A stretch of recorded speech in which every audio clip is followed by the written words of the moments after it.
There's a real cool club on the other side of town. It's the Luke and Pete Show, and I am Pete Donaldson. I'm joined with Mr. Lukey Moore. The cool kids sitting around talking about you. That was never has there been a more. Hello, by the way. Hello, everyone. Hello. Never has there been a more apt describer of going on a night out with you than that line there. What do you mean? As in, you? What? There's a really cool club on the other side of town. Like we're not going that one. You can't stay. That does not have an indie night on it. When we were in Naples, you spent quite a lot of time wasting a night out trying to work out how to get to a indie club or venue on an island in the bay. Yeah, I mean, I don't know why that doesn't feel like a bare pursuit for me. Like the only indie night that was on was a like a jet ski away, which seems like that's right. You never sit still for long enough on your nights out. No, to be Are you fair, still like that?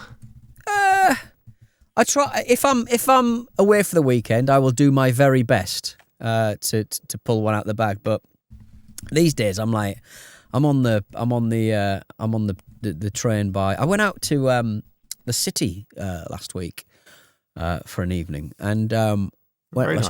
around sort of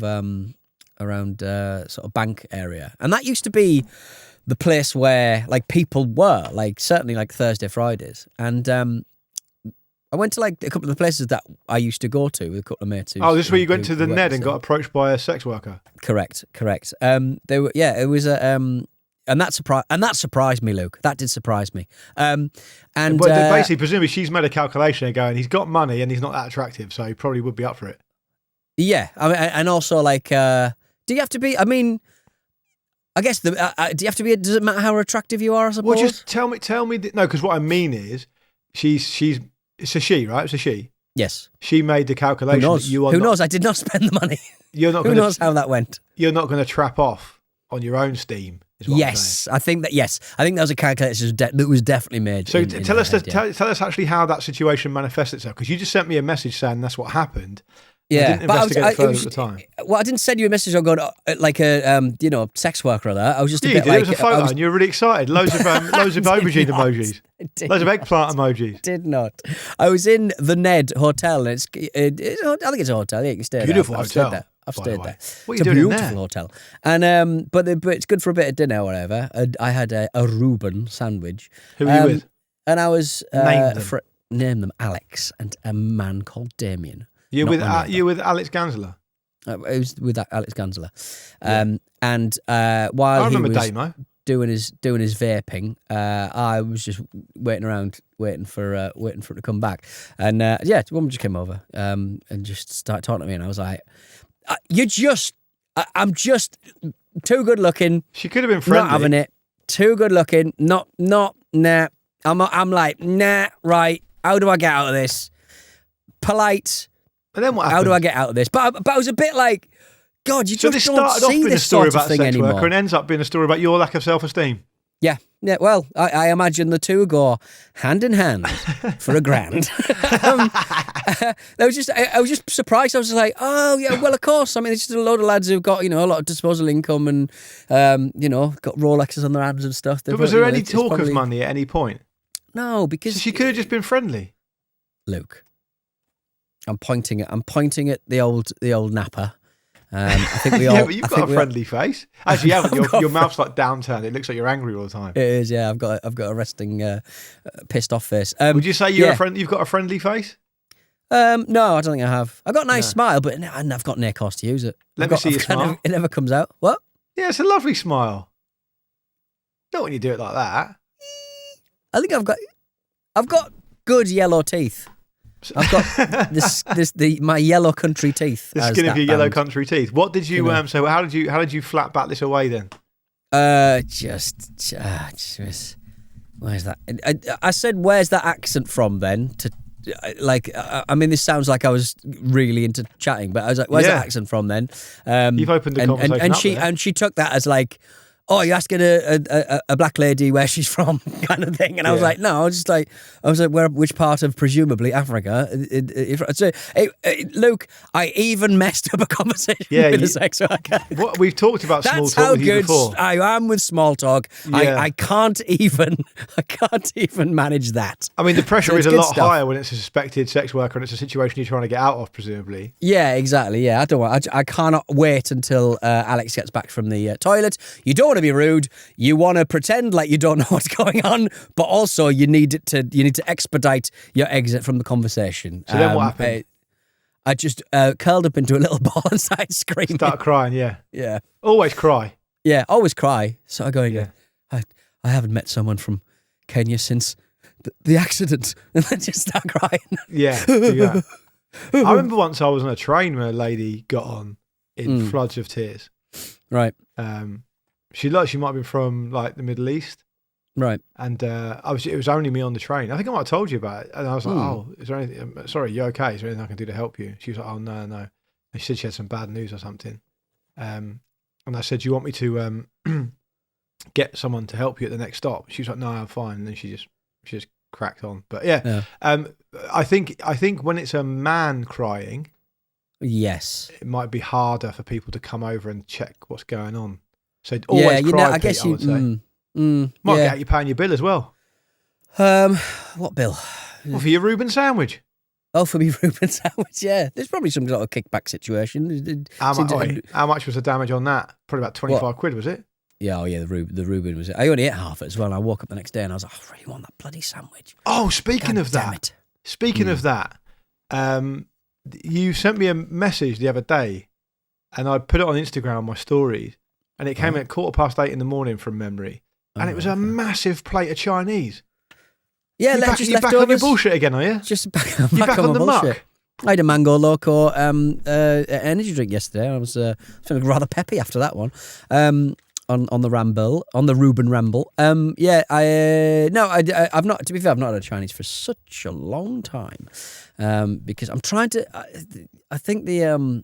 But did you have one for breakfast or not? Because that's what it intimated. Yeah, I did. Yeah, I did. That was the remnants of last night's Chinese. So I'd eaten that. Mate, how can you? You stomach? It was a really full plate as well. I'd eaten that 8 hours before. Yeah, but and what then I'm saying it again is, when I got up. And people who follow me on Insta would have seen the photos, so I know what I'm talking about. Right. Like, I get that, like, at a push, you're hungry.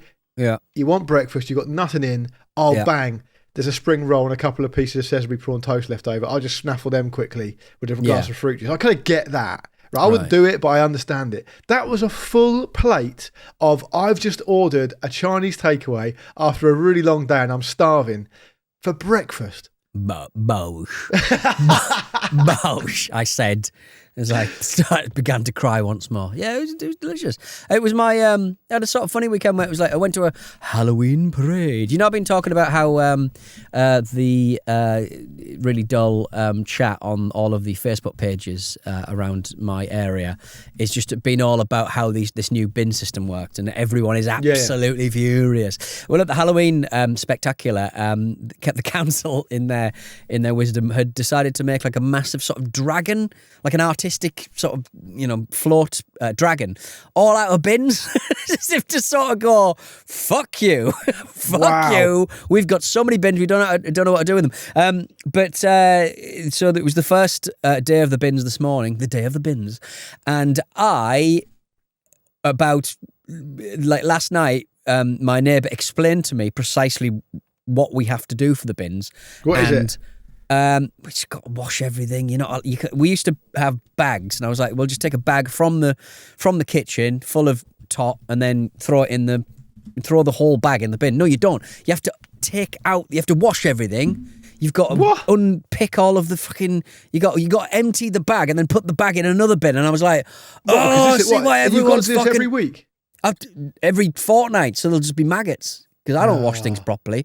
And I'm just like, I can see why people are annoyed now. Now I'm annoyed. Now you're starting to sound like one of them. I'm starting to sound like one of them. Our situation is frustrating because it is only fortnightly, but we can just do whatever we want. Yeah, just freestyle it. One green bin for recycling, a black bin for your rubbish. Off you go. Yeah. And the bin truck guys who, generally speaking, I mean, am I right in saying, would you agree with this statement? Generally speaking, the bin men, a good bunch of lads. Okay. They're all really nice to my son. He's really excited whenever he sees the bin truck. They give him a beep on the horn, they wave to him, all that kind of stuff. And I remember we said there was that Facebook thing where people used to get really nostalgic about how friendly bin men were. Yes, yeah. Mine are still really friendly. Yeah, I don't see them. I don't really know where they are anymore. I'm usually up and out. I'm usually up and out. Lanagard in my car. Have you seen, speaking of old Bosch, John, what's his name? John, what's his surname? Dillinger. Fisher. John Dillinger. Fisher. Right. Big John Fisher. He does Bosch. Bosch. So have you seen that, like, you know, these kind of tedious enough East London, Essex types have been started to really be co-opted by the right wing, haven't they? Yes, yeah. They do find themselves slipping into all of that quite a little bit too easily. Bless them. They really do fall for it, hook, line, and sinker, and then that becomes their brand, which is a problem. Apart from Big John. Apart from Big John, he doesn't care. He's having none of it. He's. I tell you what, is it because he's older? Is it because he's seen a few things, or is it the MSG coursing through his veins? Is it what's going on? Why not both? Could be a bit of both. He's been people keep trying to kind of tempt him down that let's face it, quite lucrative, tasty right-wing content creator ecosystem garden path. Yes, and he's having none of it.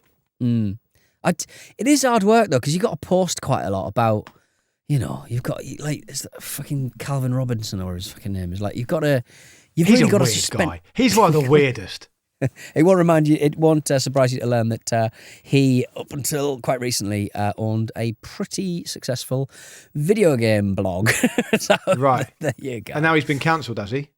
Well, he was already cancelled in polite society because he's a fucking idiot. They're always idiots. They never. I honestly find him absolutely baffling as a bloke. Like because he was complete. So he started off. Didn't he start off being like a he was at Oxford, then he was Church of England guy, and he was genuinely like a deacon or something. Yeah. And then because of his more and more extreme views, he's just been like, he's either left or been turfed out of every church. To the point now, I think he's just a minister at some random American-based church, isn't he now? Yeah, you can get away with a lot more in the US, can't you? You can be as objectionable as you like, but I don't think he has the nous. I mean, for crying out loud, he ran a video games website. I don't think he has the business nous to work at like proper mega church people. Do you know what I mean? I don't think he really has. I don't think the mega church guys are serious. Yeah, I don't think you can get. I don't think even Calvin Robinson could get away with demanding a private jet to fly them around to not sleep with the other devils in the tubes. That was a brilliant quote. Said. What's the name of that geezer? He's mad. He's absolutely mad as a nail, that guy. He looks terrifying whenever you see him interviewed. Yeah. But having a bit about you and having a bit of like dedication and devotion, not necessary to your Lord, but to the grift. Those greenbacks, you have to those sweet greenbacks. That sweet greenback. You have to say, like, if you've got a flavour, if you really want to work hard at it, there are the streets are paved with gold out there. 100%.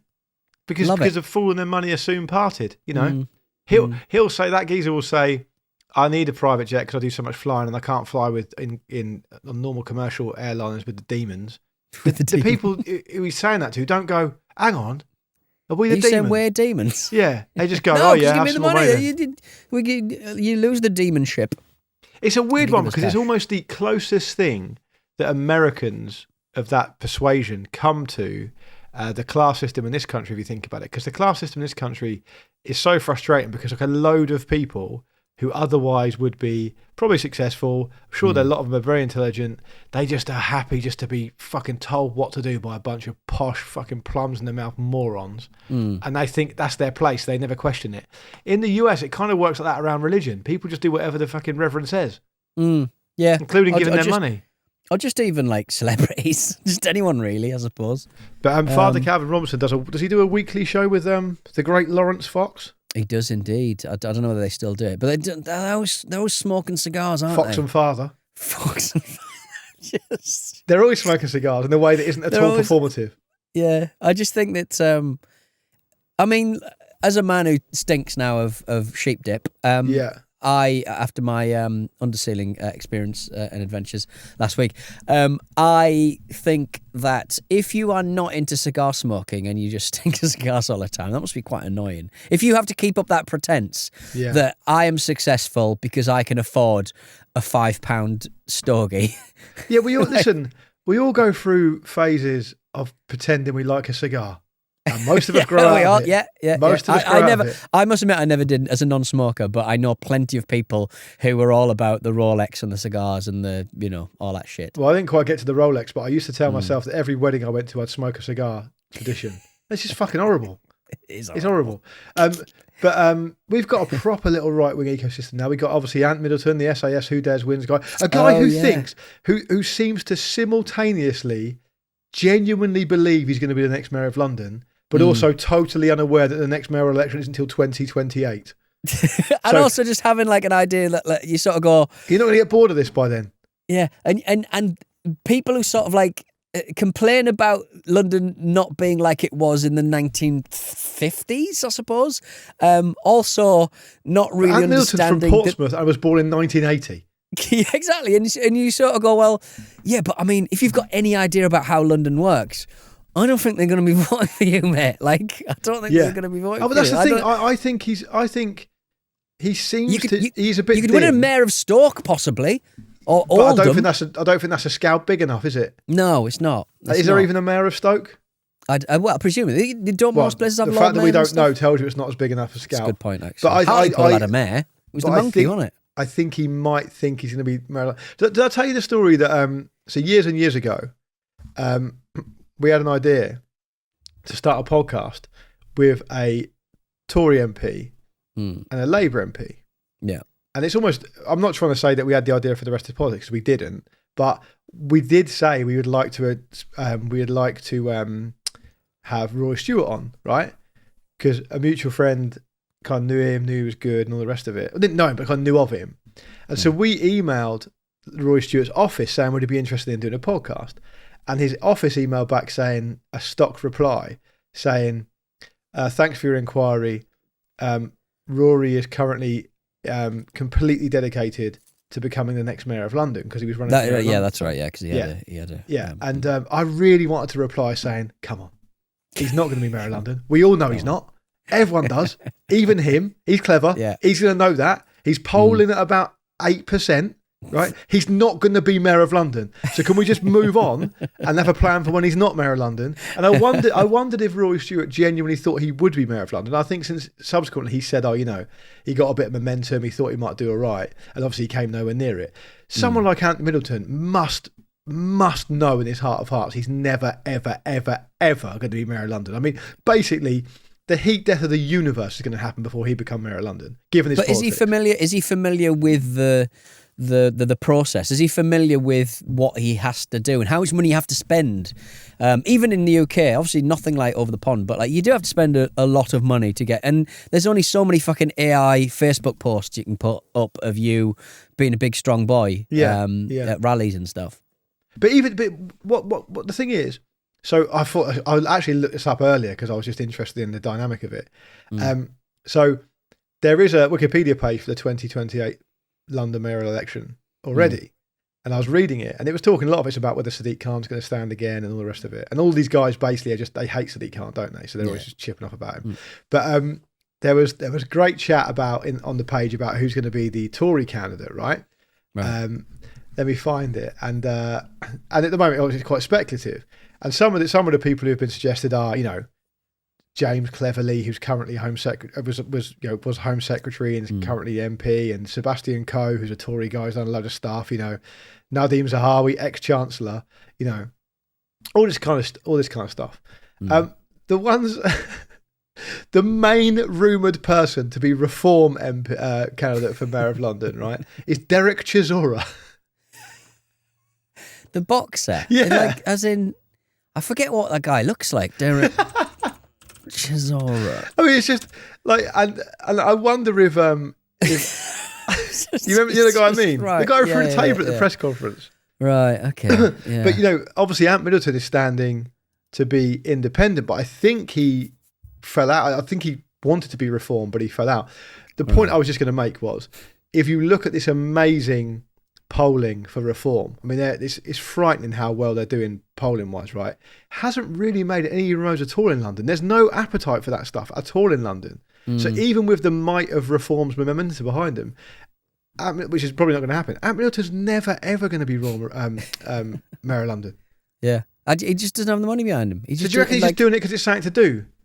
Well, it's just easy to say, isn't it? It's just sort of going, it's the Blur drummer, or, Dave Ramsey probably had better chance. Less name recognition, better chance, I would say. But it is, everyone sort of goes, you know what, what's your policies? Veterans, homeless, veterans. It's it's always that, isn't it? It's just that, for men like that, it's always just veterans. It's like, yeah, but what's the other stuff? What's the other stuff? He did a brilliant tweet the other day, old Ant Middleton. Oh, it's so good. It was about how if he was mayor, he would basically be rounding people off the street and making an example of them. And I was thinking, I'm not sure that's really what most people want. No, I don't think that we should run it like Tehran. We should hang people from the rafters in public displays and in public executions. I think we should do that, actually. I think that's a cool thing to do. He just spends all his time tweeting about being mayor of London. You're not going to be mayor of London. Just fucking, honestly, just grow up and find something else to do. Find something else to do. Enjoy the grift. Enjoy doing coke with Tommy Robinson. Enjoy it. Just enjoy it. Get the little flakes in your beard if you want to. It's up to you. Something. Also, if you read them in a certain way, I mean, Ant Middleton, who is hard. Obviously, he is hard. And he'd probably crush my head like a watermelon, right? I'm not saying that, right? But if you read his tweets in the style of like Kenneth Williams, they sound really camp. Listen to this one. I'm not changing any of the words in this. Right. Boy, am I looking forward to cleaning up the streets of London with my zero tolerance policies. Oh, God. He loves it. He absolutely loves it. Right, Peter, let's take a break, because when we come back, we've got a brilliant email from our friend Mark, who would like to offer you not just some advice on leg lengthening surgery, but we'd also like to put his name forward for an official job of the Luke and Pete Show. Sounds good to me. It's the Luke and Pete Show Job Centre, and we are open for business. Luke, have we got an email from somebody who would like to apply for our position? You bloody know we have, because I told you we have before the break. So don't pretend you don't know. Don't fucking play dumb, mate. I'm playing devil's avocado. That's what I'm doing. That's what I'm doing. Fair enough. That's the problem with you lot, you millennials, with your avocados. Yeah, exactly. To be fair though, avocados I think are a very badly thirsty crop. Yeah, but I mean they're right. But we've only just had them. I can't get rid of an avocado now. I only started eating them when I was 34 or something. So yeah, when was the first avocado? It was 1999. It was a millennium crop. It was in celebration of the millennium. Once we killed the millennium bug was the thing that was stopping those crops from working. So when we killed it, the avocado crops flourished. There's so many foods that I had no even awareness of until I came to London. I bought some seeds. I bought some tiny seeds off the internet this week because I saw somebody on like Shark Tank advertising them. And they're basically these little berries, right? And you eat one of these little berries, and you just chew on it for a bit, swallow it, and then for the next 40 minutes, if you eat a lemon, it tastes very sweet. That's weird.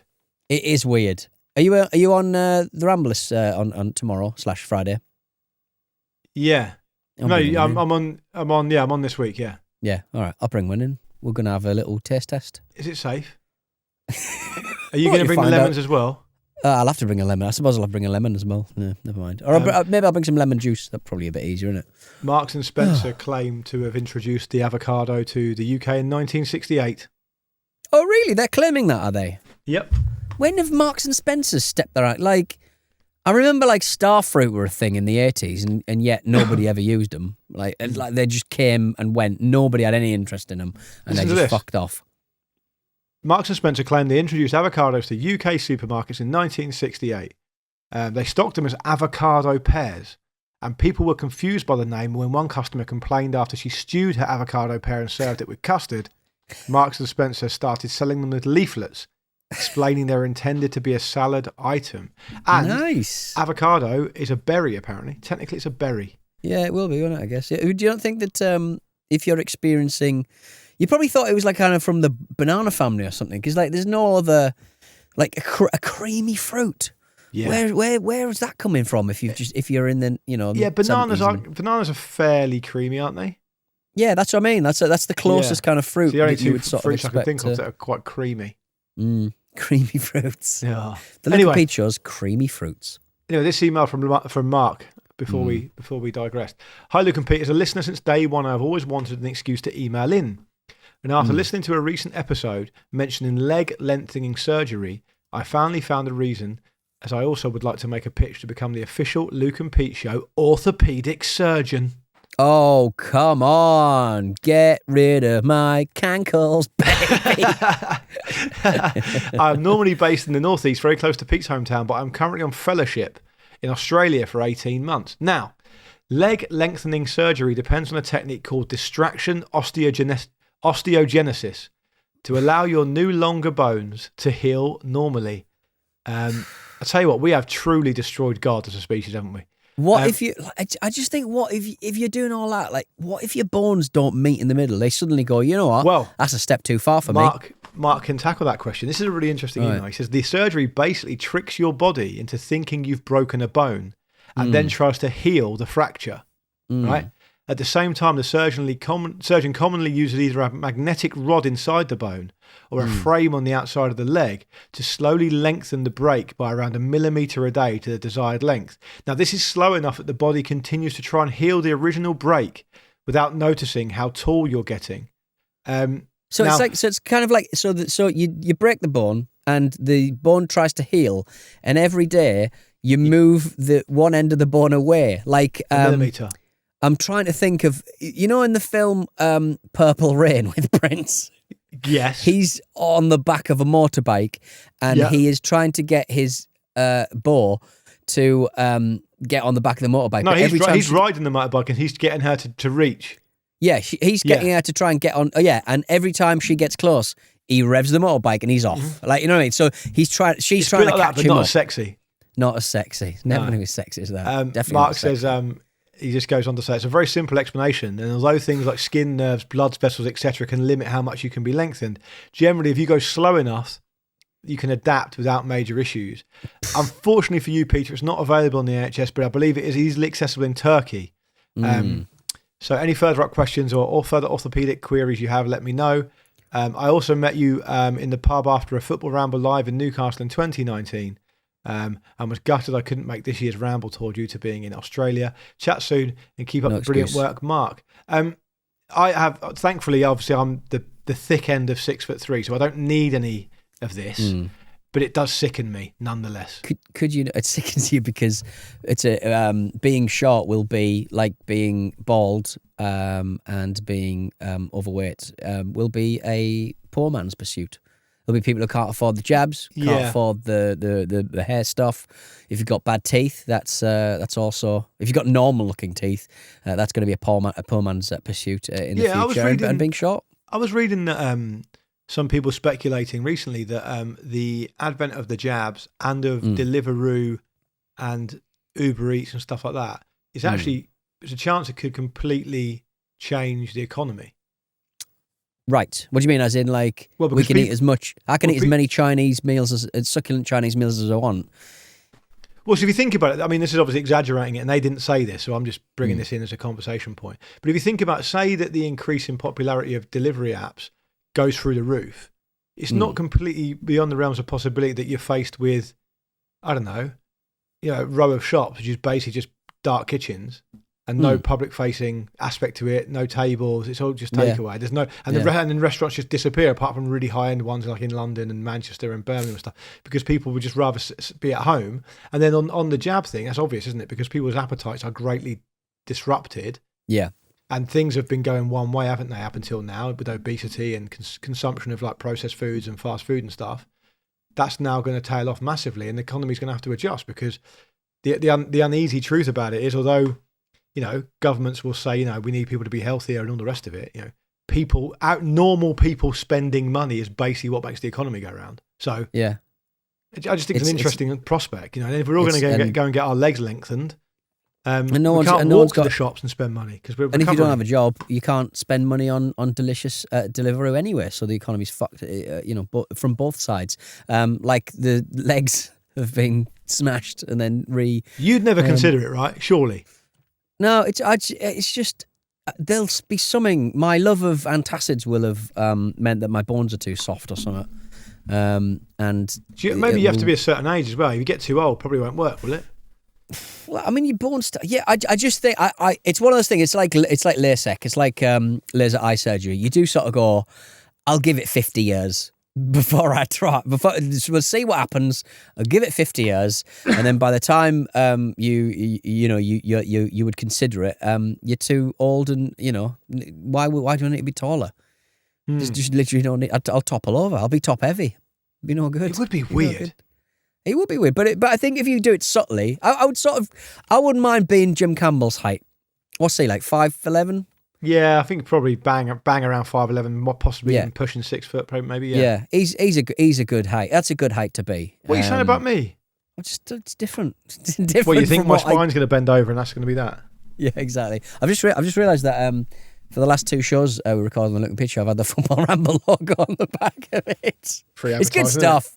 It's good stuff. You didn't notice. You didn't tell me. I did notice earlier, but I couldn't be bothered to say anything. Can we all say it's probably for the best, isn't it? You'd just be obnoxious to me in return, and I didn't want to deal with that. That's not fair. By the way, I realised why you didn't accept the overtures of that sex worker. Oh, right. Okay, back to this. You didn't want to see you eat a Chinese breakfast. Exactly. Yeah. Well, I was probably why she was interested, because she knew I'm having Chinese for breakfast. I would be delighted to avail myself of your custom. But you are not having any of my crispy shredded beef, madam. There will be a Chinese takeaway breakfast. Yes, so, exactly. So look on. On that delicate note, Peter, let's disappear. On that delicate sex workery note. Support your local sex economy. And let's get out of it. I've been Peter Donaldson. I've been joined by Luke Moore. And have we awarded the stewardship of the role of orthopaedic surgeon to that gentleman? I think due to just generally down to a paucity of other candidates, we have to give it to Mark. All right then, cool. Congratulations to you, Mark. The role is unpaid. Mark. Let it not mark our consciences when you know. And if he only wants to give us leg lengthening surgery to 2 legs, maybe you and I could just get one each. Why? Yeah. Why? Well, I don't think you need them. So I'll have 1 leg, and then instead of doing leg lengthening, you could do bunion removing on my dad and fix his feet up. I don't think it's transferable to another individual, Peter. Yeah. What about 1 leg and 1 arm? Mark, is there anything I can do, like with a hammer or a Bible or something, to get rid of my dad's disgusting toe? Because it's like gone out and gone back in again. It's like a roof. It's like a shed roof. It's horrible. You were claiming the other day that it wasn't a bunion. I clearly didn't know what I thought. A bunion was like just flesh. I didn't realize, or calcified bone. I didn't realize it was just your toe going out and then in for no bloody reason. Yeah, well, something to look forward to, innit? Don't be disrespectful. Yeah, they're all God's creatures. Even if they're all God's bunions. Yeah, exactly. All right, he won't get back in the army. We'll be back on Thursday. Look after yourselves and each other. We'll see you later. Ta-ta. See ya.